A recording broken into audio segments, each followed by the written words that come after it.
Okay. So now we're going to move into a presentation by the Southwest Power Pool, who you've heard is a participant, is the program operator for RAP. So we'll get to hear a little bit more about the work they're doing in their day ahead, their RTO West. And for that, we had listed Mike Ross, but we are going to have Bruce Rue present, and he is the Senior Vice President of Operations. And Mr. Rue, anybody else joining you today? Yes, Chair Taylor, there is. I have Carrie Simpson with me. She's one of our leaders in the Markets Plus area for SPP. Okay, great. Thank you. Take it away, Mr. Rue.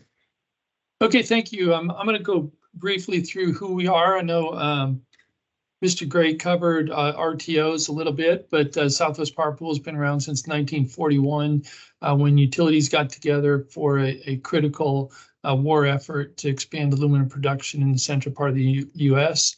SPP is, one of the RTOs as discussed. We're a 501c6 nonprofit. One of the key things that just to emphasize is that as an RTO, we do not actually build transmission. That is delegated out to the transmission owners participating under the tariff. This is the geographic area of SPP currently in the green, covering the central part of the U.S. from Canada down to Texas. When you look at RTOs, they provide substantial savings through their close coordination in operations and markets. This is what we call our member value proposition, where we evaluate the savings provided for the major functions that SPP serves as an RTO. So operations reliability, markets, transmission, and then tariff scheduling services. So for our market, which has a peak of about 55,000 megawatts, we see the annual savings for 23 being about 3.6 billion compared to the cost to provide the market. SPP, if you look at our supply and generation, we have nameplate capacity in the RTO of just over 100,000, but of that, about 66,000 megawatts accredited. And you look at generation such as wind, we have about 33,000 megawatts of wind accredited capacity, and wind is about 5,000 or 6,000, just as an example where we get the nameplate versus accredited. And then there we're showing the peak demand for summer was 56,000. Our winter peak is about 47,000. Energy production in 2023, this graphic shows that wind was our number one fuel at about 37% of our total energy production. Coal and gas are number two, close together, about 27%. And then we have hydro and nuclear are the fourth and fifth largest producers of energy for SPP. If you look at our generation interconnection study queue, so what does the future look like for SPP? The number one fuel in our generation interconnection request that's under study is solar, with 31,000 megawatts, or about 36% of our proposed new generation is solar. Number two is wind, with an additional 17,000 megawatts, and then a battery and storage combination makes up about the same amount, about 18,000. We also have hybrid and just a little bit of thermal. About 8% of our new generation interconnection queue is new thermal generation. So definitely you'll see a change as we move from wind being our number one fuel to getting a lot more solar in the SPP footprint. A key part of SPP is the stakeholder process and how we interact as an organization. SPP has an independent board of directors. There are 10 independent board of directors. One is our president and CEO, Barbara Sugg, and then the other 9 representatives are independent directors elected on a 3-year process. So every year we have 3 new directors, or potentially new directors, up for election. SPP uses a process where the SPP members are the ones who vote and recommend these independent directors through our organizational process. So we go through that review every year to look at the new directors that potentially could come into SPP. An important aspect of SPP, and probably different from the other RTOs and ISOs, is SPP's regional state committee. While other ISOs and RTOs have similar state representation committees, A key aspect of SPPs is that the SPP Regional State Committee has specific responsibilities in transmission cost allocation, resource adequacy, and transmission congestion rights. And those are responsibilities delegated to the Regional State Committee. If you have a state that has load represented in the SPP RTO, then the commission in that state has the opportunity to participate in the Regional State Committee. And most of the states do have a representative for the Regional State Committee. SPP's views are independence through diversity. We have 114 members, but it's a very diverse group of members, with generation transmission cooperatives being number one, but right behind it is independent power producers and investor-owned, and goes down the list. So it's a very diverse process and member engagement that we go through to make decisions on whatever changes we need for SPP organizational structure and tariff. This one shows our high-level org chart. The SPP Board of Directors meets at the same time as the Members Committee. So the Members Committee is a sector-based committee that has representatives from the major sectors in the organization. The Members Committee votes on everything before the Board of Directors. So the Board of Directors gets to see the advice and recommendation of the Members Committee before they vote independently. And then below that, we have our normal committees that you would operating in RTO. The staff reports to the Board of Directors. So me as a staff member, I don't get to vote on anything. It's all done through the stakeholder representatives. Then I mentioned the Regional State Committee. They have a working group as well that's specifically for cost allocation, made up primarily of state commission staffers who support this effort. Overall, we have over 500 stakeholders that work collaboratively, driving the decision-making and strategic direction for SPP. Talk briefly about transmission in SPP. So we're primarily a 345 kV system, covering the central part of the United States. The transmission is an important aspect of an RTO, right? So it's the transmission part of the RTO. And SPP has a transmission cost allocation process where for transmission that's 300 kV and above, that's directly assigned, that's not directly assigned, it is paid for by the region. And for facilities that are allocated 100 kV to 300 kV, the region pays 1/3, the local zone pays 2/3. And then for facilities that are below 100 kV, it's 100% by the local zone. We also do have a process, potentially can be sponsored, where a project owner could build a transmission line if it doesn't come up through the SPP planning process. And then if there is the opportunity for those to be directly assigned, and that's where the project owner would build it as well and be responsible for the cost. But most of SPP's transmission is built through the highway byway cost allocation process that we have shown there below in the bottom table. So SPP service in the West.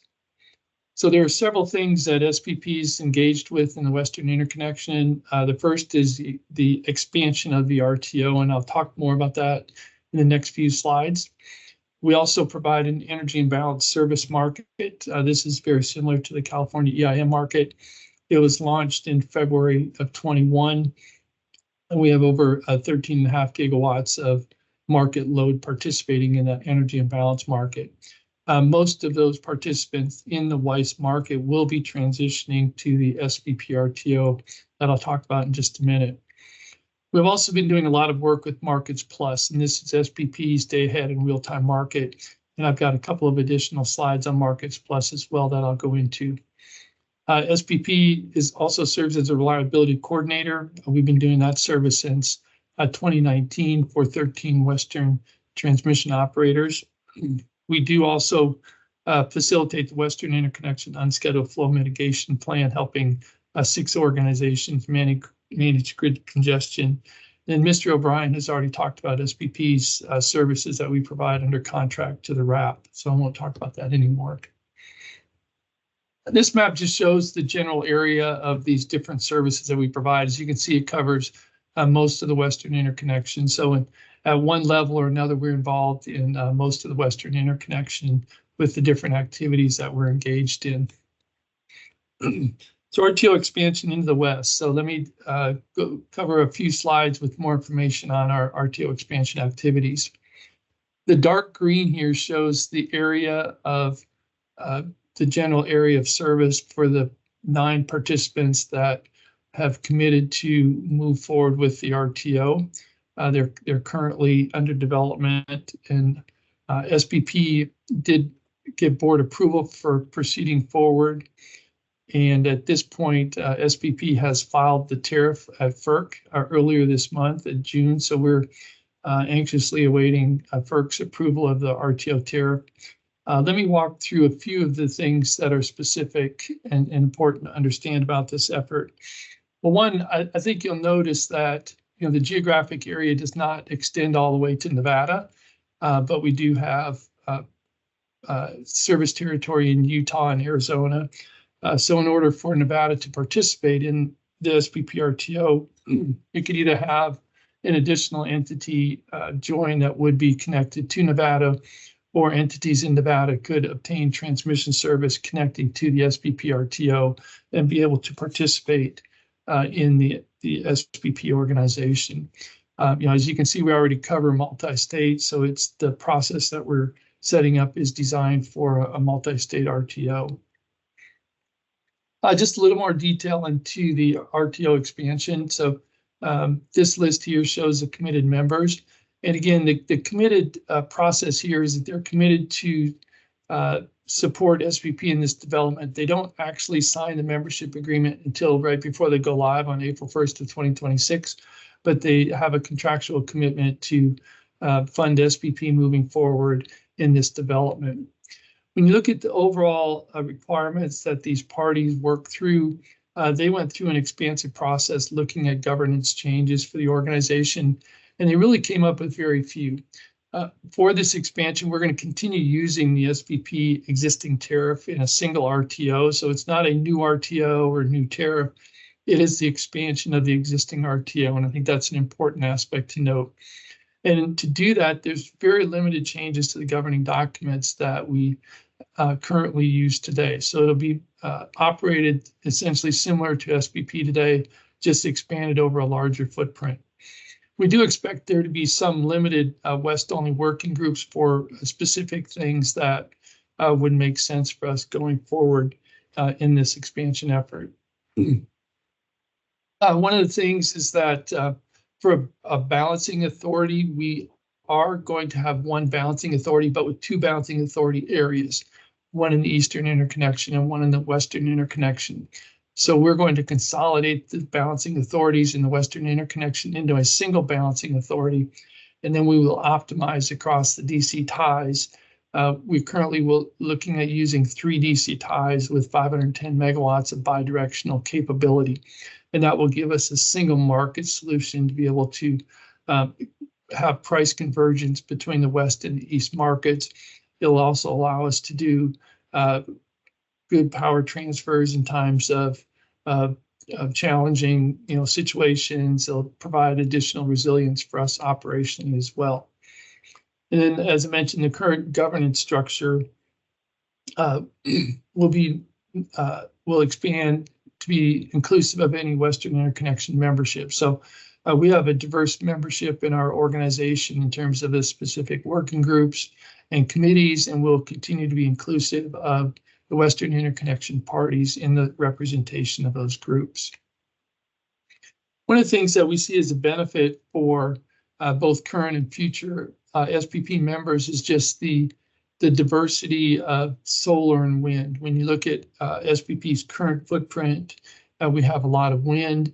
Our wind, while at times it generates high, throughout the day, on an average basis, especially during the summer months, we see more generation at night and a little less during the day. but that would be a great benefit receiving a lot of the solar that's available in the western part of the system. And that would be able to, when we combine solar and wind, will provide us a lot of benefit to providing energy and creating economic and reliability benefits for both the existing membership as well as the new members in the Western Interconnection. Some other benefits for SPPs, we see a positive environmental benefit. As I mentioned, today we're currently about 27% of our energy is by coal. If you look back to 2014, when we started the integrated marketplace, we had over 60%. So through SPP's RTO, we were able to dramatically cut that generation output by less than half and greatly reduce CO2 emissions by over 22% since 2014. It also helps on public policy, helps members meet their state clean energy goals using the stakeholder processes that we have. And there's also significant economic development as we look at transmission expansion and how it's facilitated a lot of capital investment and growth for a local opportunity and local economies.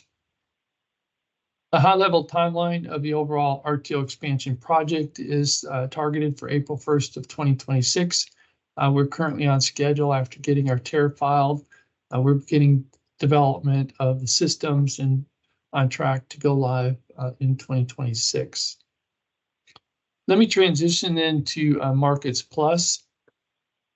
So Markets Plus is our day-ahead real-time market services that's been under development. This is a separate footprint and services from the RTO expansion. So this would be a new tariff, and this tariff has been filed at FERC March 29th of 2024. We did request an order on July 31st of 2024. Like I said, this is a separate tariff. It's completely separate from the SPP RTO, and we've been working with FERC on getting anything that we need for approval of that tariff. Next, I show a high-level timeline of this effort. So we've been working on this since last year on phase one. We completed the initial FERC filing on March 29th of this year. We're beginning work on the protocol development that's necessary for the implementation of phase two, which gets into the overall system development to move forward. We're at this point waiting on the FERC order to take those next steps, which would be to get contract discussions in place and get phase two commitments. Phase two, as I mentioned, will be the actual SPP development testing of the systems, and we'd have a targeted go live of sometime in the second quarter of 2027. An important aspect of Markets Plus is the governance side of it. So the governance model that we use was driven through the stakeholders. Stakeholders do the evaluation, decisions, and timeframes necessary. So this is a big collaboration process that we used with hundreds of Western stakeholders to develop the proposal that we have and to get to the point where they approve the tariff to allow us to move forward. The overall tariff development through the Markets Plus Participant Executive Committee was at a 97.6% approval rating. So we have high consensus, high support for the tariff design that all of the participants engaged in. This independent governance ensures equity in the benefits to regionalization, allowing stakeholder voices and how those benefits and values are distributed among the participants. The Markets Plus governance, as I show on this slide, while ultimately it's under the SPP Board of Directors because it is an SPP filed tariff, the Markets Plus independent panel will have substantial autonomy over the Markets Plus tariff and implementation. Reporting to the independent panel will be a Markets Plus executive committee. So this will be the executive committee of the participants providing the details and really the heavy lifting work of the overall market itself. SPP also is planning on a Markets Plus state committee, which would be similar to the SPP Regional State Committee that I talked about, and providing assistance in oversight of the SPP market, working with the state's understanding the value and benefits that this Markets Plus provide. And of course, at the bottom is the normal working groups and engaged activities that we have that makes everything work. I want to finish up my presentation just with a couple of slides on SEAMs. I know there's been a lot of discussion about SEAMs. You know, the important thing to remember is that every market will have a SEAM. It just depends on where that SEAM's at. But for us, proper incentives are in place for SEAMs negotiations to yield favorable outcomes for the consumers. One, the SEAMs creates transparency in terms of what the market design is, how that market interacts with the neighboring market. It improves market design and performance with comparing one market design with another. You can identify the best of both markets and make sure that your market is continually using the best practices that other markets come up with to improve your market. It also bolsters reliability in times of generation and transmission scarcity by being able to have partners in markets that you deal with on a regular basis so that you can have high levels of transfer. And we really saw that for SPP, for example, during our most recent winter event that we had.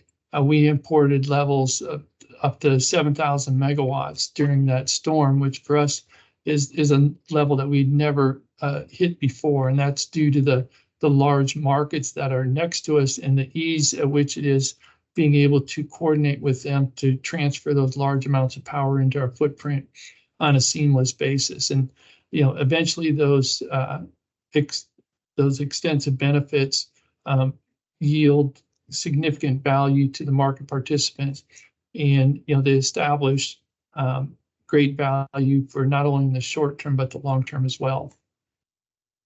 Then as an independent market operator, we exist for the sole purpose of providing value to the customers. So we're going to negotiate and collaborate with peer market operators on a peer-to-peer basis and making sure that we retain the value and trade between those systems. So we have a specific class of customers will be challenged to negotiate for the equitable interest of all of its customers. And that's what we do as a market operator. So that's my brief presentation on SPP RTO expansion to Markets Plus. I'll be glad to answer any questions that you have. Thank you, Mr. Rue. Any questions from the task force? No. Okay. And first of all, I should have said this during housekeeping to my fellow members of the task force.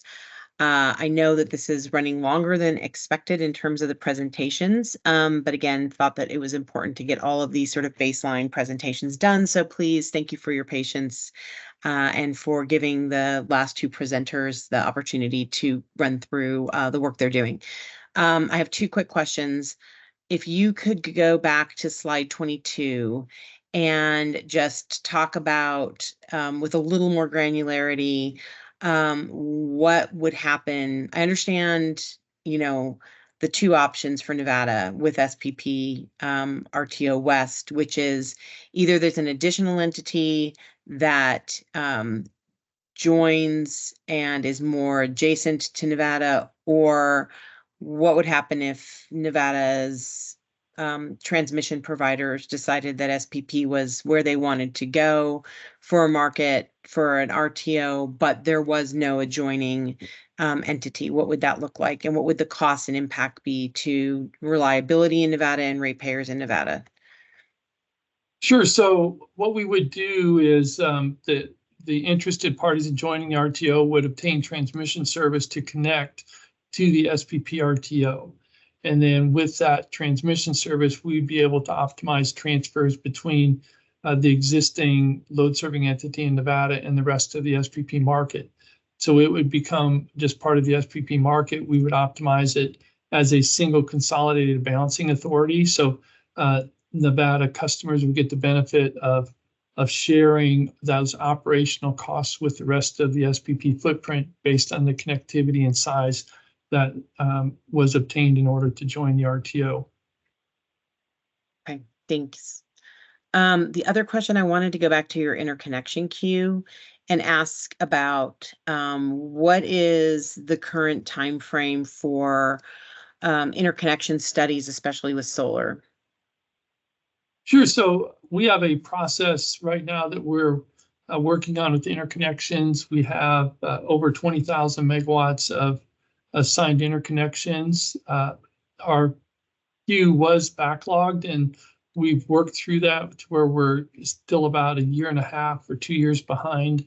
But at this point, if you put a request in today, you should have a good answer within about 2 years to know, what the cost would be and what your interconnection requirements would be to join.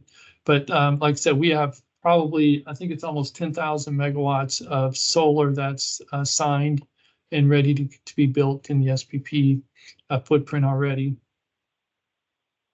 Of that 10,000, of that amount, is part of the assessment how much of that might be speculative versus actual projects with, agreements in place, development in place versus just those speculative, reservations in the queue? Yeah, so our process looks at, we have a requirement process as it goes through the interconnection steps. So there's different requirements to go to the next level, and all the customers are required to meet those requirements as they move through the planning process. Some of it is certain rights, some of it is certain financial commitments to move forward. Okay. And then finally, I think Carrie wants to sub-questions. add something. Carrie, you want Oh, to add sure. something? Go ahead. Sorry, Carrie. Hi. Hey, I just wanted to make sure I got the question right. So you were asking how much of that 10,000 could be speculative, and Bruce, were you saying that we have 10,000 actually signed as full agreements? It's just we're waiting on them to build. Is that correct? That's correct. We have almost 10,000 megawatts of signed interconnect. Well, over 20,000 total, but of that, almost 10,000 is solar that is signed and ready to go. So it's waiting on them to actually, get the construction started under the process. So, are they going to actually get built? I don't know. Most of that probably will, because they have completed the interconnection process and are ready to get under construction. Okay, great. We can talk offline about any other efforts to expedite the queue. I don't want to keep going on to interconnection. Carrie, thank you for that distinction. Anybody else from the task force have any other questions? Okay. Mr. Rue, thank you so much. Thanks to SPP again for bringing us the overview and the updates, and look forward to hearing more to come as you continue to do the work across the West. Thank you, Chair Taylor. Thank you. Okay, next up we have CAISO, and Mr. Billington, thank you for being part of the presentation. Mr. Bosanic, thank you for being part of the presentation, and if I butchered your last name, I apologize. But I will let you guys take it away to give us an overview of CAISO. Yeah, no, I appreciate it. And it's Jeff here, and Milos and I are also joined by Anna McKenna, our Vice President of Market Design and Analysis, and Holly Taylor, our Manager of Regional Affairs. If you want to go to the next slide, I'll just give you a bit of an overview of the transmission and our planning, and Milos will give in terms of on the markets an update. Just looking in terms of it, the ISO, our peak demand was 52 gigawatt, and we serve about 80% of the load. And as we look at, and it's been mentioned before, is most of the Western Interconnect is outside of an RRTO structure. However, there is significant coordination that currently does exist. And some of that is with the Western Energy Imbalance Market that the ISO operates in 11 states and the province of British Columbia, as well as the RC West, in which 40 balancing authorities and transmission operators currently receive their coordinating services through the CAISO's RC West. And then, as I'll talk about as well, is in our transmission planning, and that there is also that the ISO is engaged with a significant amount of coordination as well outside of California as well. If you go to the next slide, please. And the next slide is just as we look at it in terms of and our coordination with the California Energy Commission with regards to the load forecasts and the resource planning with the California Public Utilities Commission, those are significant inputs into our planning. And we have two processes right now that we have. We have our annual 10-year transmission planning process, which is the formal and based on our tariff. It's 10-year transmission, although as we're going into next year, expanding to a 10 to 15-year transmission planning process.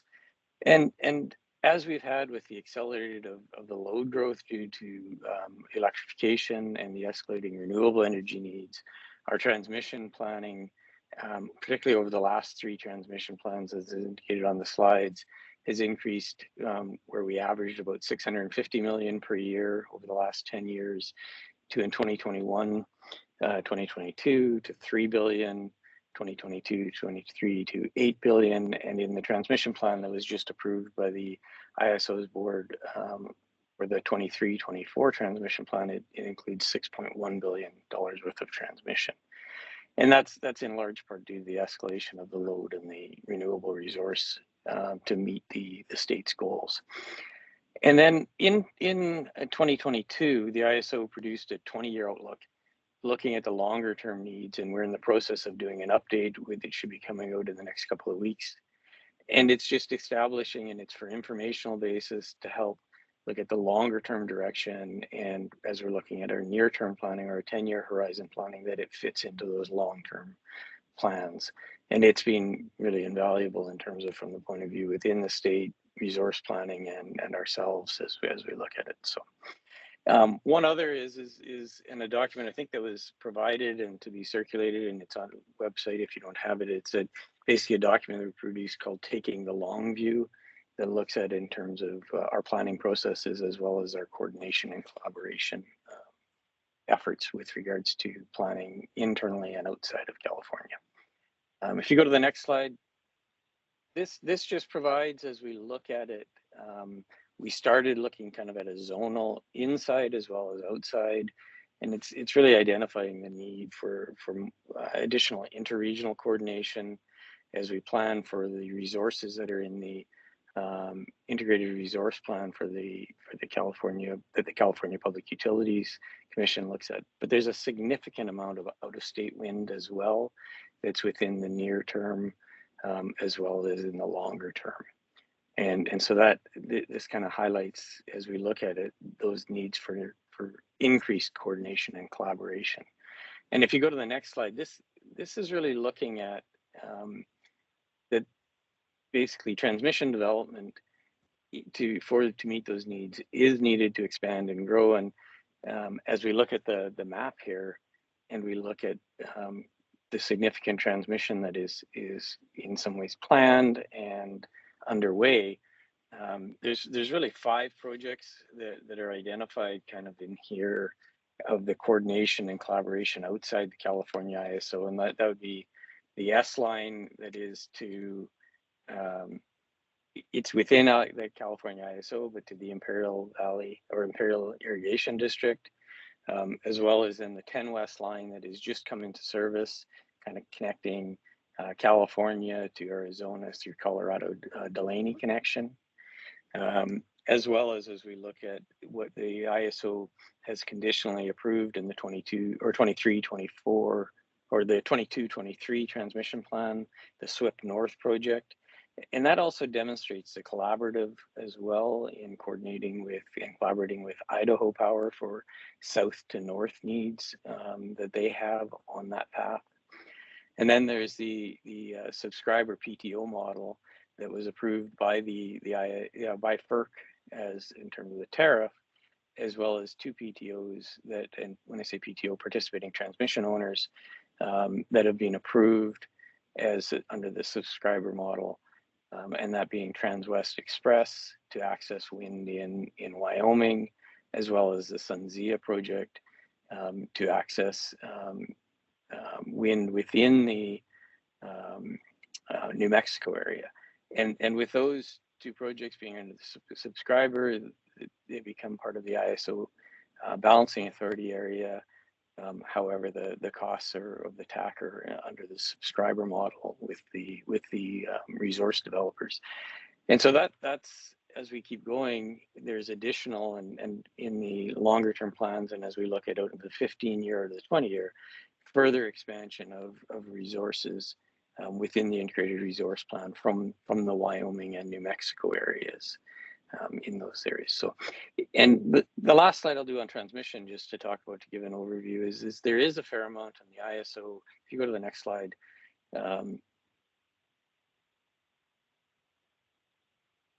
basically in terms of west-wide and coordinated planning, there is a lot of activities, and the ISO is involved in terms of in these, as we look at these multi-tracks. And if you look at the west-wide study efforts, there is the FERC orders, and it's been mentioned. And as we look at it, and all of us having to move forward to our the FERC order 1920, there's a number of DOE studies that are underway. There's the national study, as well as the Pacific Offshore Wind. There is WEC and NERC system planning studies that the ISO participates. And the Western Transmission Expansion Coalition, the WestTech, the ISO is engaged with that study and active on majority or all of the subcommittees. And in addition, the WAT, which is the technical subcommittee, I'm one of the co-chairs on that committee.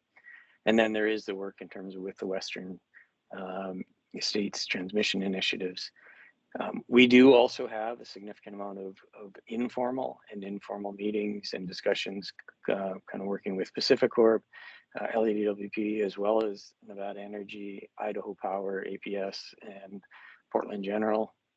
And then as you look at, and what I mentioned before, the creative bilateral efforts, and that'd be the subscriber PTO approach that the ISO developed, and like I said, received FERC approval for the tariff for that, and have two parties moving forward in that area, being SunZia and Transwest Express, and then other unilateral, and that's the approach that we've taken with the SWIP North project, and collaboratively working with Idaho Power on their needs for south to north and ours for north to south.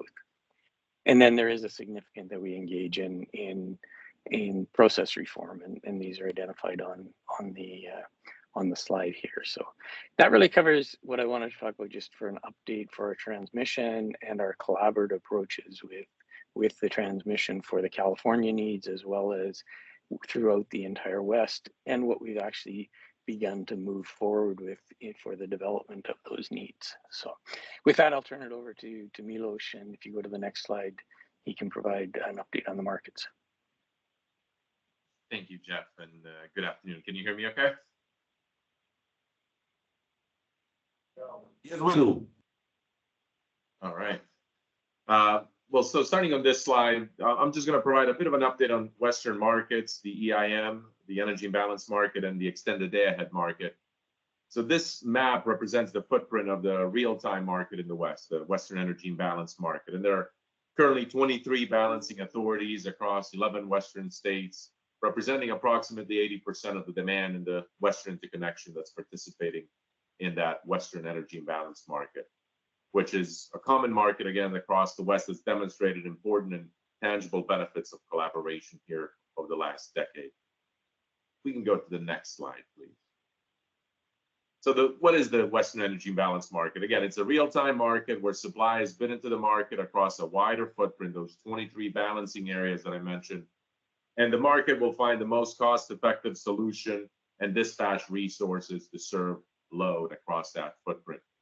The market dispatches that supply on a 15-minute and a 5-minute basis to balance supply and demand in real time, harnessing that access to diverse resources to identify the least cost efficient solution to serve load. Since the market inception in 2014, the EIM has provided approximately $5.5 billion in benefits for its participants through the dispatch of less costly supply to serve demand. And of those, NVE, who is a Western Energy Imbalance Market participant since 2015, has derived an estimated $488 million in the quarterly benefits that we estimate every year. The benefits of the Western Energy Imbalance Market have grown, as you can expect, as the footprint has expanded, as additional entities join the market, bringing to the market not only additional supply, but also additional transmission connectivity across the footprint. It allows for more efficient real-time transfers of energy through that connectivity across balancing areas in the West. The EIM has also provided and demonstrated reliability benefits by providing that operational visibility across the footprint into the supply and transmission availability conditions in real time. As conditions across the footprint change, whether it's driven by changes in load, heat waves, loss of generation or transmission, or other factors that are not predictable, the market is able then to quickly find the most efficient supply to dispatch to serve demand and support reliability. And we've seen that over the last decade, practically every summer across the footprint, that the market provides that reliability value, as well as in winter conditions when unexpected conditions arise and the market finds the most efficient solution and supply across the footprint. We can go to the next slide, please. So the success of the Western Energy Imbalance Market, that real-time market, has and demonstrated those tangible economic reliability and environmental benefits of coordination across the West. It has led the ISO as well as Western stakeholders to design and establish a day-ahead market to derive those further benefits for participants and their customers. The extended day-ahead market design, or the EDAM design, was developed jointly together with market participants across the West over multiple years, with over 80 stakeholder meetings and workshops, hundreds of pages of stakeholder written comments, and multiple proposal iteration. And the design integrated and really sought to balance the varying perspectives and interests, considering the input from all market participants across the West. That policy design has been fully approved by FERC. In December of last year, FERC approved the entire design with the exception of one element that was called the EDAM access charge. But we refiled that one element earlier in the year, and just 2 weeks ago, FERC approved that EDAM access charge design. And so the entire EDAM design now has been approved by FERC and is ready for launch, as you'll hear later, in 2026 as we work on the implementation activities. In its most basic form, the day-ahead market optimizes supply and demand schedules across the Western footprint in the day-ahead time frame and positions that vast supply across the footprint to meet the next day forecasted demand as efficiently as possible.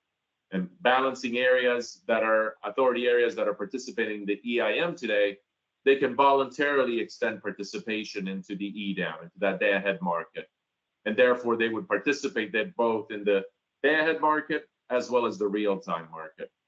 I think an important note is that the market provides for voluntary entry. Those that are in the EIM can voluntarily extend that participation into the day-ahead market, or they can stay and participate only in the real-time market. And I think importantly as well, there's no exit fees. To the extent that somebody extends participation to the day-ahead market, and maybe they're not deriving the benefits that they expected, they can exit the day-ahead market, and there are no exit fees or penalties for exiting that market.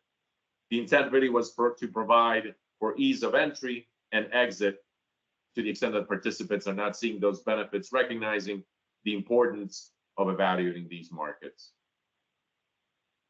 I think another important element is that each entity continues to retain autonomy and management of their operational reliability within their balancing area, their transmission planning function, as well as their resource planning function. The ISO, as the market operator of the day-ahead market, does not extend or does not take on those functions, but they remain with the entity and their regulatory structure. The EDAM design is compatible and interoperable with the varying resource adequacy programs and resource planning programs that exist around the West, including the Western Resource Adequacy Program, or the RAP, as you heard earlier today.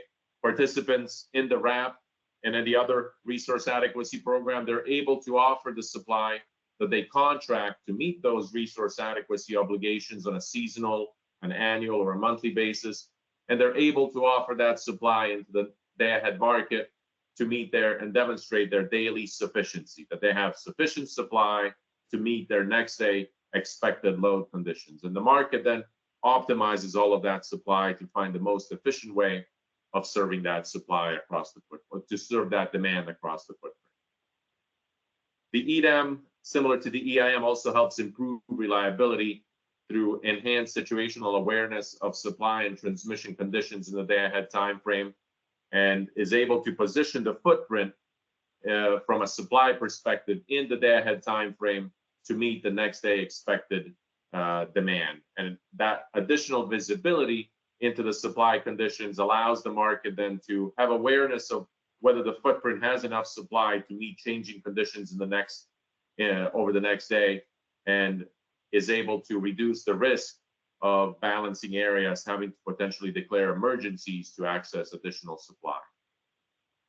Next slide, please. I'll just briefly mention that over the last several months, several balancing authorities areas have indicated their commitment, their intent or interest publicly to participate in the extended day-ahead market, and a robust market footprint is starting to take shape. This includes PacifiCorp, who's executed an implementation agreement earlier this year, and the Balancing Authority of Northern California, the Los Angeles Department of Water and Power, Portland General Electric, Idaho Power Company, as well as NV Energy. Along with the ISO balancing area, this footprint, if all of these entities were ultimately to join, this footprint represents about 50% of the demand in the Western interconnection. And as you can see in that map that represents the connectivity, the transmission connectivity, that's a meaningful transmission connectivity and a meaningful footprint to derive significant benefits and benefit from the load and supply diversity that would exist across that footprint. With this footprint, I do want to recognize the importance and the impact of seams that can arise between multiple markets to the extent that multiple markets do form in the West. Seams arrangements are important to ensure management of reliability and integrity of the respective market structures. And we have, as we've shared with FERC in our filings and more broadly in other forums, the ISO stands ready to engage on market-to-market seams arrangements. A key aspects of seams management is having definition of where that physical seams is located, the boundaries between the two markets. The other important element is having clarity and definition on the market design to be able to understand the impacts of each market to be addressed through those seams arrangement. And at this stage, we think it's premature to engage in those seams discussions until those two elements are further defined, but we see that forming here in the coming months and we'll be ready to engage at that point in time. I do want to note as well that I think it's important to recognize that seams do introduce impactful and meaningful inefficiencies as challenges between markets. We've seen those on other ISOs and RTOs across the country. Nevertheless, to the extent that the West is divided ultimately between two markets, we will stand ready and support those seams discussions to ensure transparency for all market participants and ensure that they are able to participate. Next slide, please. Just briefly to touch on the current governance structure that entrusts shared authority between the ISO Board of Governors and the EIM governing body on any market design changes or evolution impacting the real-time and the day-ahead market. And this shared authority as a starting point has been extended to the day-ahead market as well with the launch of EDAM, so that the EIM governing body now has shared authority with the ISO Board of Governors on any of those real-time or day-ahead market changes that may occur. The EIM governing body is selected by a nominations committee that's representing a wide set of stakeholders across the West, across different sectors, including EIM entities, transmission owners, energy suppliers and marketers, publicly owned utilities, body of state regulators, as well as public interest and consumer advocates organizations. And all of them have the ability then to participate in the nominations process and identify the EIM governing body members. States also have an important role in the current governance structure of the EIM. and of the EDAM, and the body of state regulators, which consists of regulators representing states with EIM entities at this point. The body of state regulators, they provide comment and perspectives on the policy initiatives that are going in front of the ISO Board of Governors and the EIM governing body, and they take those comments and input into account. For example, Chair Haley Williamson, the chair of the Public Utilities Commission of Nevada, is the Nevada representative on the body of state regulators. They're also, I'll just highlight briefly, there are also independent functions, the Department of Market Monitoring, that's independent of the ISO. They provide input and opinions to the ISO Board of Governors and the EIM governing body on decisions. But also the EIM governing body has an independent market expert that evaluates policies going for decision, and the independent expert reports to the EIM governing body directly. And as you heard a little bit at the beginning today, the Pathway effort is looking to further build on and evolve this governance structure, working with stakeholders across the region as we speak. And finally, if we go to the last slide, just on some of the timelines and milestones of activities. From an implementation perspective, we continue to work on implementation activities for a spring 2026 go live for EDAM and launch. PacifiCorp has executed an implementation agreement earlier this year in April, and we're working with additional entities that are considering the readiness for potential 2026 go live as well. And similar to the EIM experience of participants throughout the implementation effort, we work closely with the prospective entities through implementation coordination and activities. And we're doing so with PacifiCorp, and we'll do so with any additional entities that may join in 2026 or beyond. As part of those implementation activities, we expect that in the fall of 2025, there'll be lengthy market simulation period where market participants can test the system functionality and features of the EDAM. And then closer to onboarding of 2026, we work for a number of months with the prospective entities in parallel operations where the prospective participant is effectively testing their system through the market, training their staff, obtaining support as if they were operational in the market to test that readiness. And then they go live in the binding market in May of 2026. So at this point, we're still on target now that FERC has approved the entirety of the EDAM design, and we're on pace to launch that first day ahead market in the West, the EDAM, in May of 2026. So with that, I think if we go to the next slide, it's just a thank you slide, but to the extent that you have any questions, we're happy to take them now. Great. Thank you, Milosh. Thank you, Jeff. Anybody on the task force have any questions? Okay, I have one.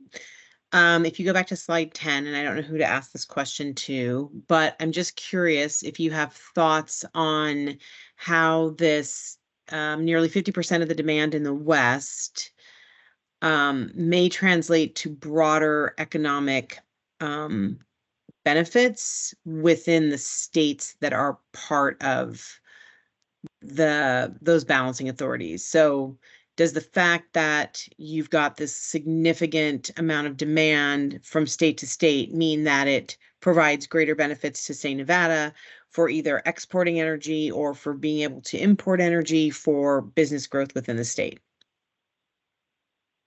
No, thank you. That's a great question. And each one of the entities, including Nevada Energy, have done a Brattle study that I think considers a similar footprint within and variations of footprints within their study. And I think I don't want to speak necessarily for NVE, but I think their studies have demonstrated significant more benefit under the EDAM and under the different options that have this particular footprint within that study and assessment. And yes, those benefits derive from significant ability to import less costly generation, turning down some of the more costly resources in favor of renewables and other resources, but also the ability to export generation across these transmission paths and across this connectivity with the other areas that have the demand to take in that additional generation, particularly in the peak periods, in the afternoon periods when Nevada in particular has resources that can be dispatched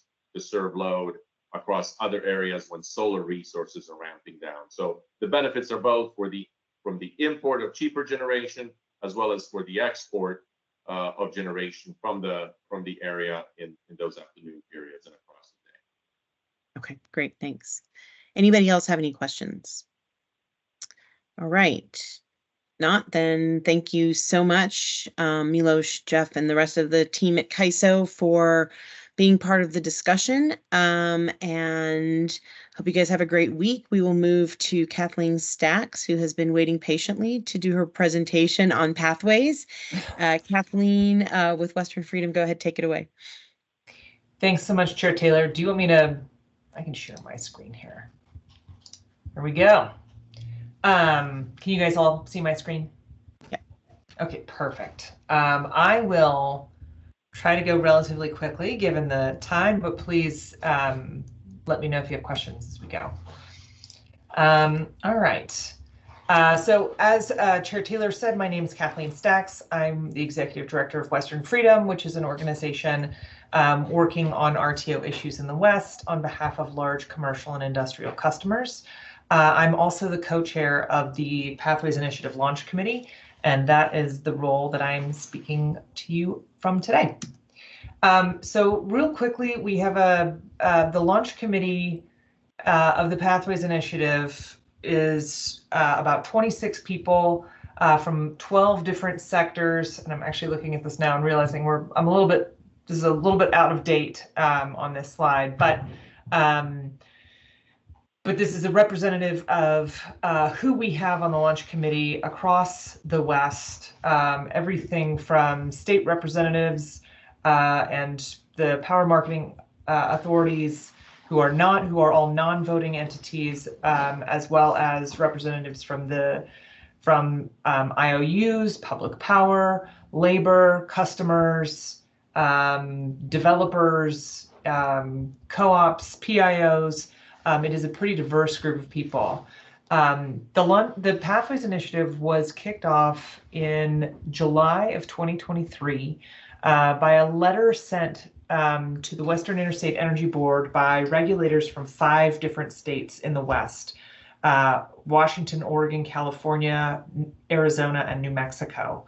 And they sent this letter to WEEB asking, basically putting out an intent a desire to see an organization in the West that had independent governance, that could create an entity that could serve the largest footprint possible, including California, enable and maximize customer benefits for customers across the West.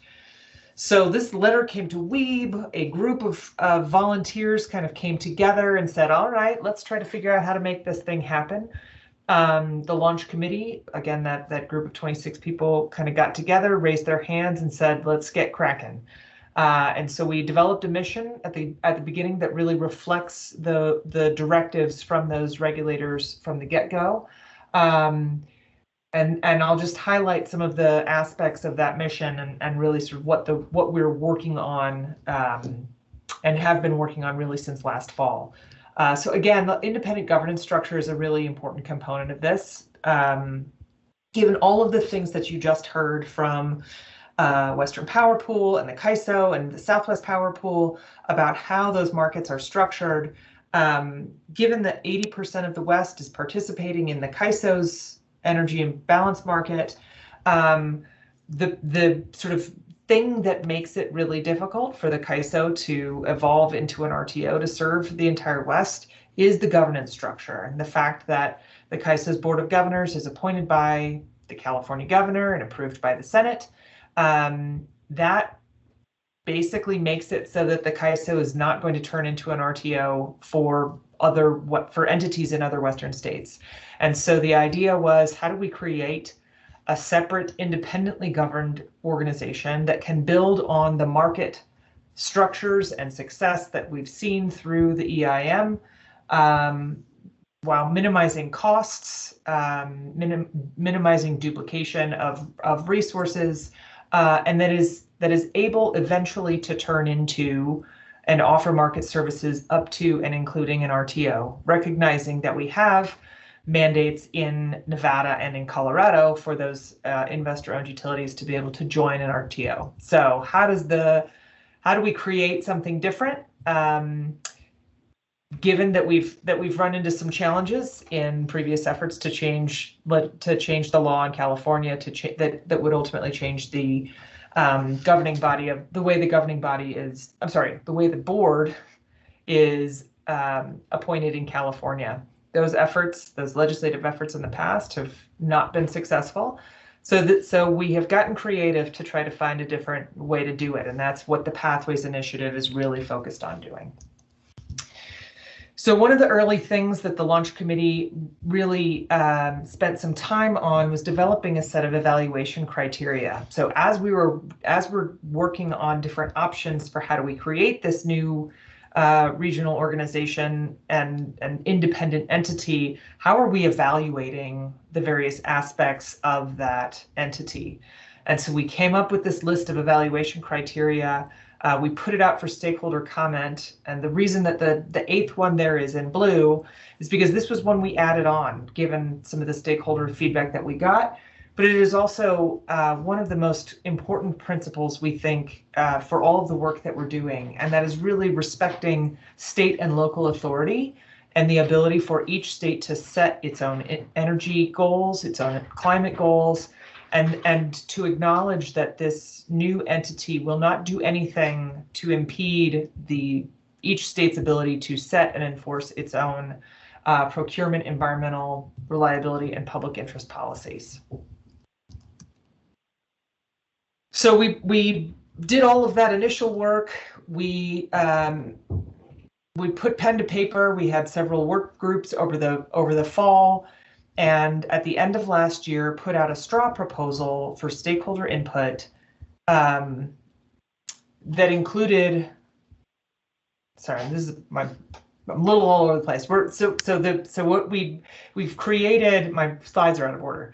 Let me go here.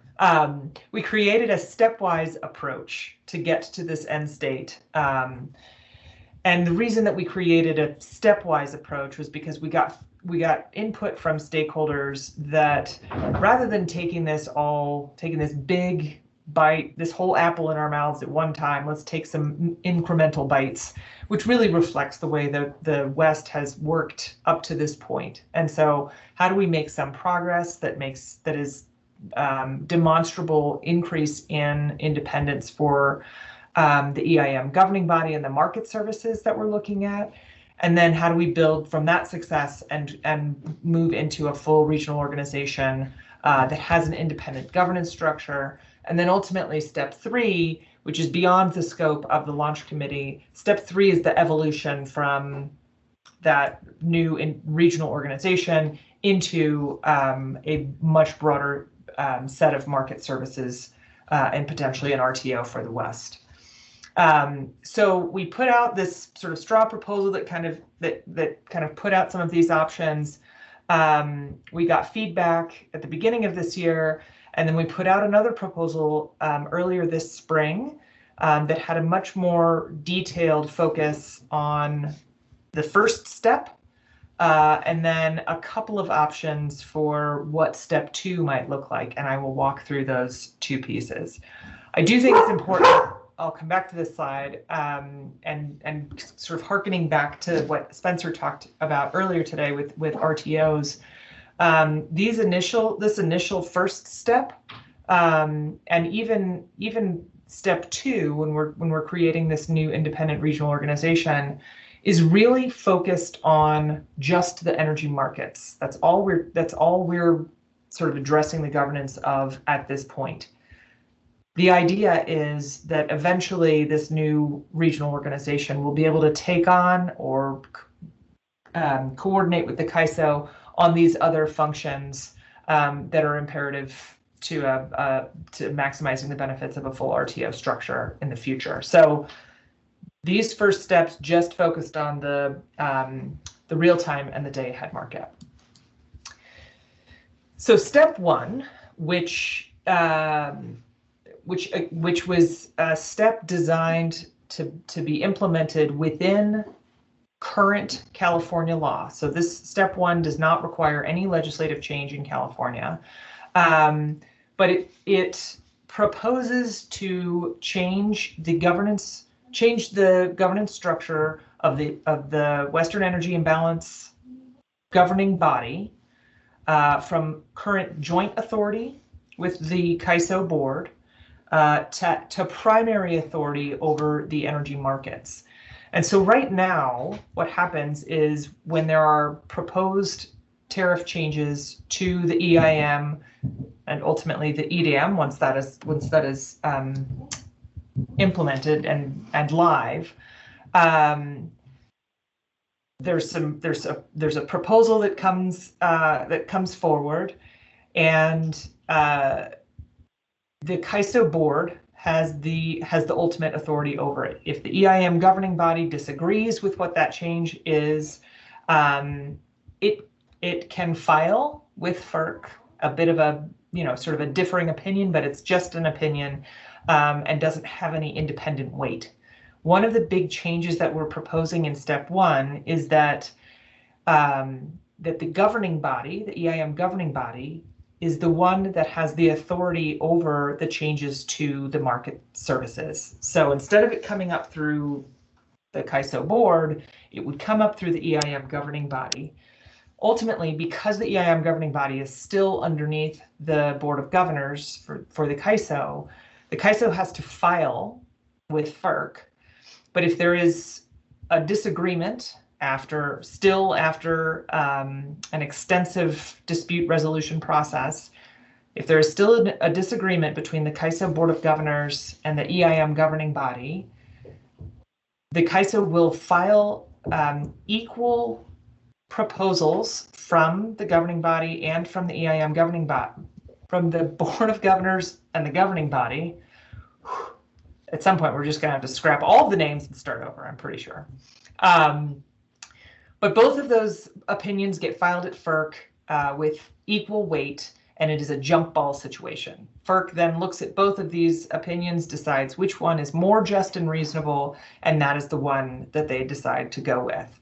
So we're shifting kind of the development of changes to the tariff for the market services, again, just EIM and EDM, to the EIM governing body, and have changed the ultimate who gets to file at FERC. So we've elevated the EIM governing body from just having joint authority and no real ability to have its own firm position, to being able to be on equal footing with the CAISO Board of Governors at FERC on all things markets related.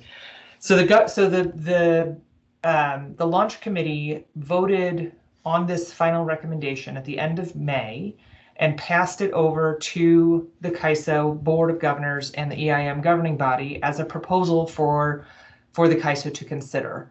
The Board of Governors and the governing body then asked the CAISO management to run this through a stakeholder process, which is currently going. So the CAISO hosted a stakeholder call last week. There is currently an open public comment process until July 10th.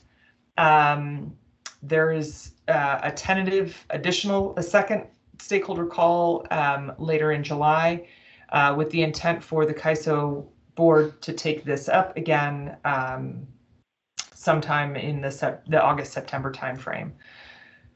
If the CAISO board adopts this proposal, it will then begin working on tariff language, would file the changes necessary to enact this with FERC, and it would go into effect upon a trigger, the meeting of a trigger.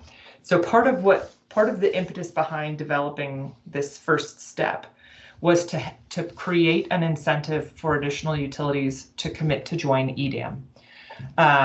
Since we developed this, NV Energy has committed to join EDM, and Portland General Electric also joined sort of in the process of us developing this.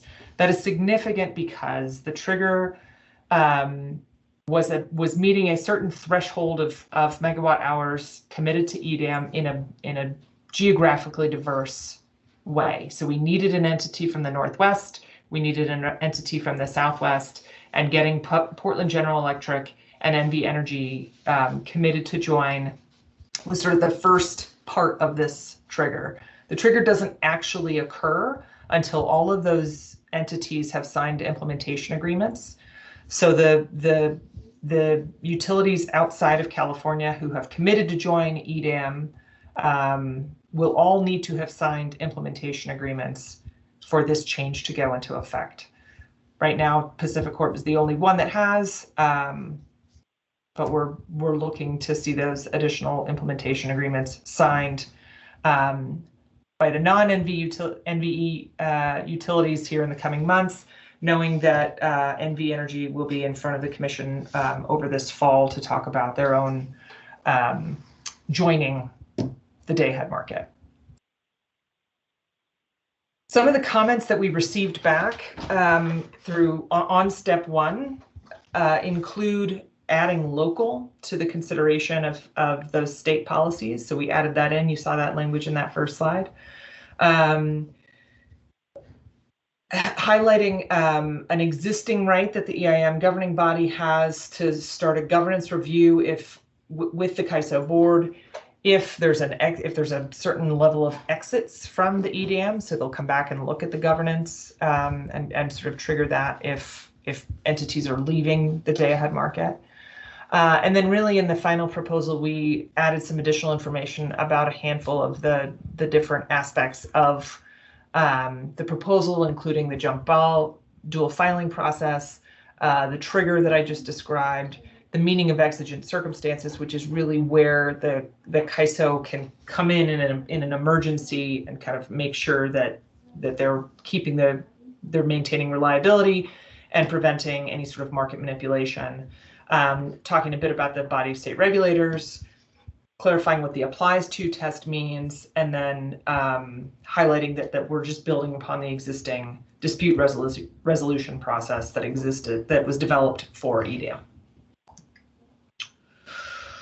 I talked through this a little bit already, but again, the CAISO is in the middle of its stakeholder process for moving this first step through its work. So the documents are posted on the CAISO stakeholder initiative page. Step two turns out to be a whole lot more complex than step one, and will ultimately require a legislative change in California.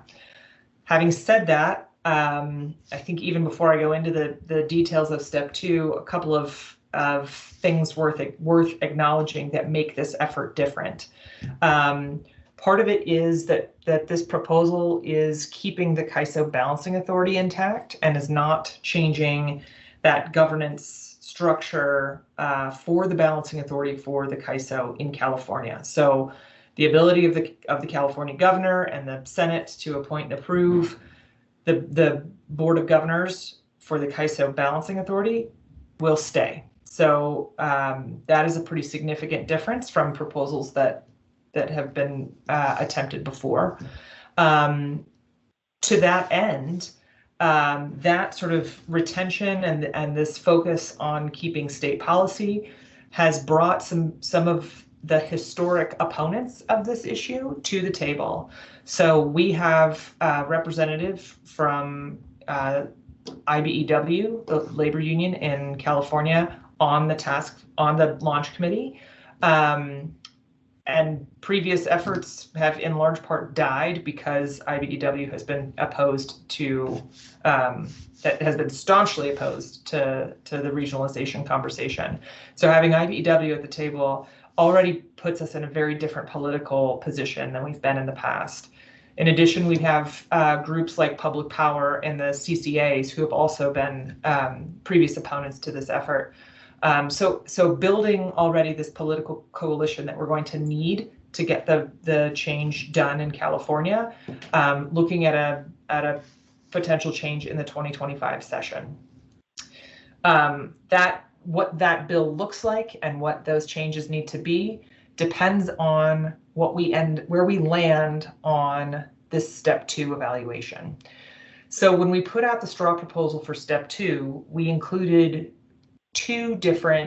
we narrowed it into 2 different options.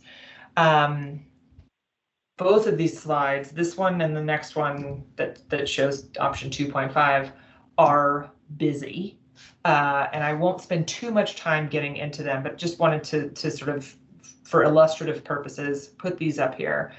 But the things that I will highlight that are within these structures that is what we're really focusing our work on right now is what is the level of institutional independence that we need for this new regional organization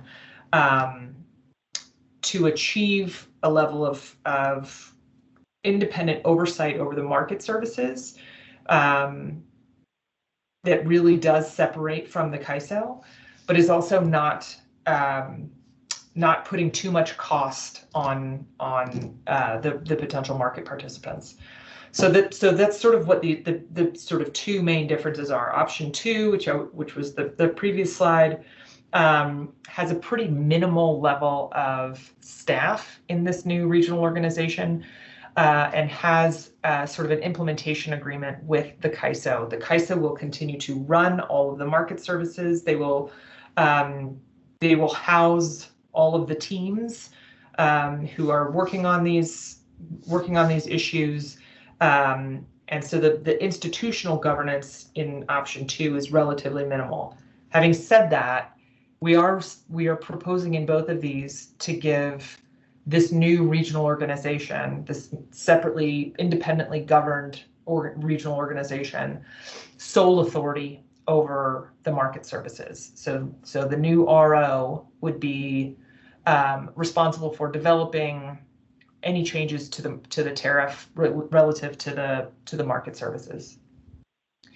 In option 2.5, we've got a little bit more institutional structure over in the regional organization, potentially giving that regional organization public utility status with FERC, and therefore some of the additional responsibilities, authority, and liabilities that come with having more of that institution over in this separate entity. At this point in time, the launch committee is really focusing on, we got a lot of feedback from stakeholders that ranged very broadly. Some people feel very strongly about how independent this thing needs to be.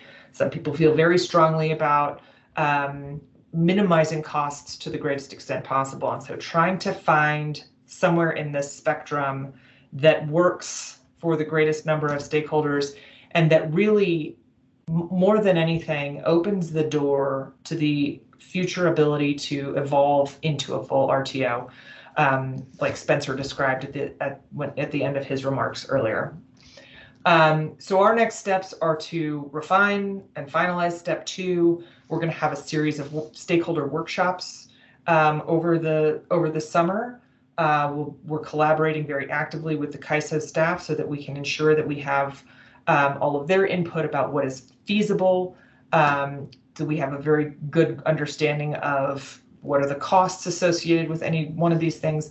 What are we, when we talk about pulling something apart, what are we really pulling apart? What do all of these things actually mean? And the goal is to have a final recommendation for this step 2 by the end of September.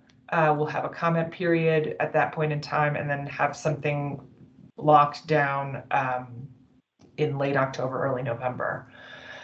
We're then going to create a formation committee that is going to work on actually getting this new regional organization off the ground. And that includes finding an entity to help us select a nominating committee for the board for the new regional organization. It includes setting up and identifying key staff, the tariff changes, the bylaws, all of those pieces to set up the new regional organization are going to kind of go to this smaller regional organization that is going to include one or several members of the existing EIM governing body, knowing that we were talking about transitioning that into this new regional organization.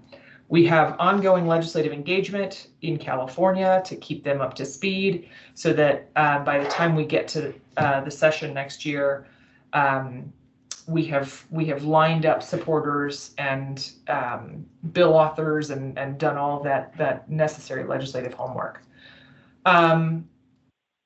We have, I'll skip to this. We have to get all of that work done. We've created 6 different work streams focusing on some of these technical issues, including developing a stakeholder process, working with the CAISO on all of the various contractual and staffing issues and all of the legal questions, where you have a group that's looking at the existing CAISO tariff and identifying, what applies just to the market, what applies just to the balancing authority, and what applies to both, and trying to figure out what do we do with that as we're moving forward.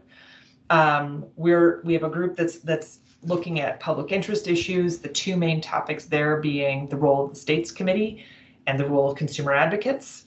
And how do we create something that has what is sort of the right end state for both of those groups.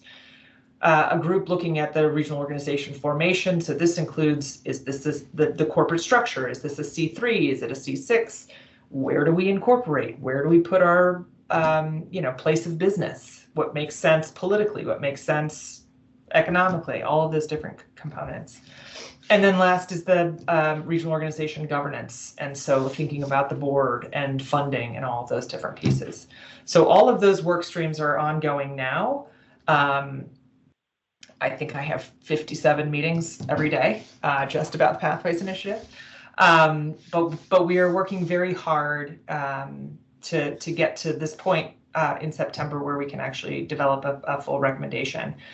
We will have, again, workshops over the summer on each of these issues, and we'll be soliciting input to try to incorporate as much experience and input as possible. Part of what we hear regularly is, we heard from Bruce earlier about how robust the SPP stakeholder process is, and we've got a lot of people who are engaged in and have been engaged in the development of Markets Plus. How can we learn from that? How can we learn from people who've participated in the RAP stakeholder process or West Tech or any of these other processes that you heard about today? How can we take those experiences and build something that works for the new regional organization and accommodates the needs and desires of the very diverse set of stakeholders we have here in the West? So with that, I ripped through it, and I'm happy to answer any questions now or even later if anybody has any. Thank you, Kathleen. The only question I have is if you can give us the information on how people could join any of the workshops if they're interested in doing that. So the workshop, so the work groups themselves are not open to the public, but we will have the workshops information that is going to be open to all public engagement posted on our landing page, and I will send that link over. Okay. You can also, reach out to me or anyone else on the task force that you know of, and we can get that information. But I will make sure that I send that to you so that if you want to share that with your group. Okay, sounds great. Anybody from the task force have any questions?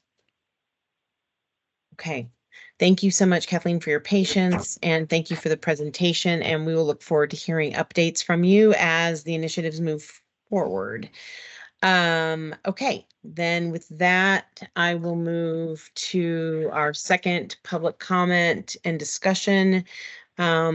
If GOE staff could let me know if anybody is online for public comments, that would be great.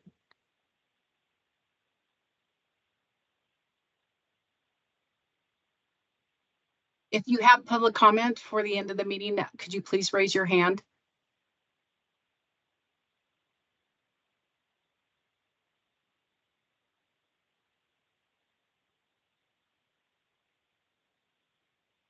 I am not seeing anyone raise their hand for public comment. Okay. So with that, we can move to adjournment. I think, we have lost a couple members of the task force, which means we are below a quorum. So I'm not sure how to do that. Ms. Helga, did you get any direction from the DAG? I have not heard back from our DAG yet. Okay. All right. And have you heard back from any of the folks that left?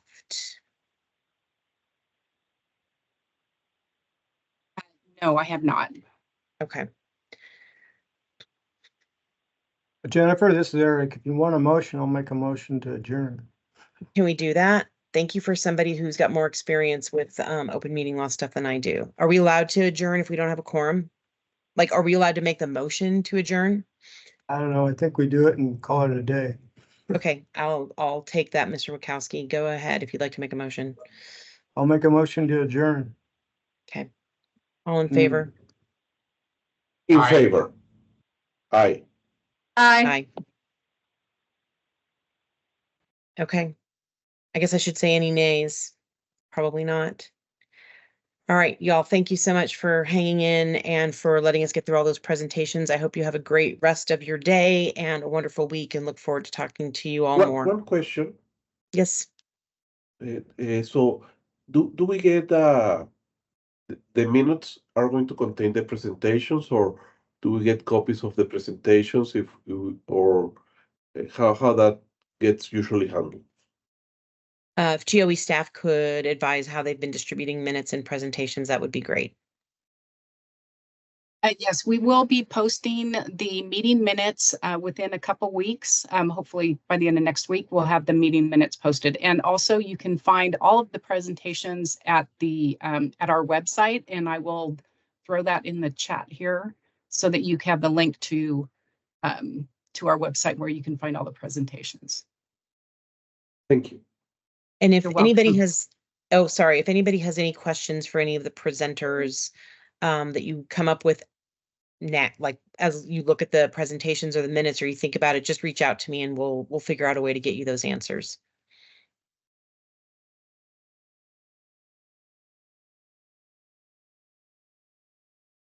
Okay. Anything else, Luis? I'm sorry. I feel like I was cutting you off. Oh, no. Thank you. Okay, you're welcome. Energy.nv.gov. Perfect. Okay. All right. Then with that, I guess we are adjourned. Everybody, thank you so much, and we'll see you on the next meeting. All right. Thanks, Jennifer. A lot of information. Thanks. It's good. All right. Bye, guys. Thank you. Bye.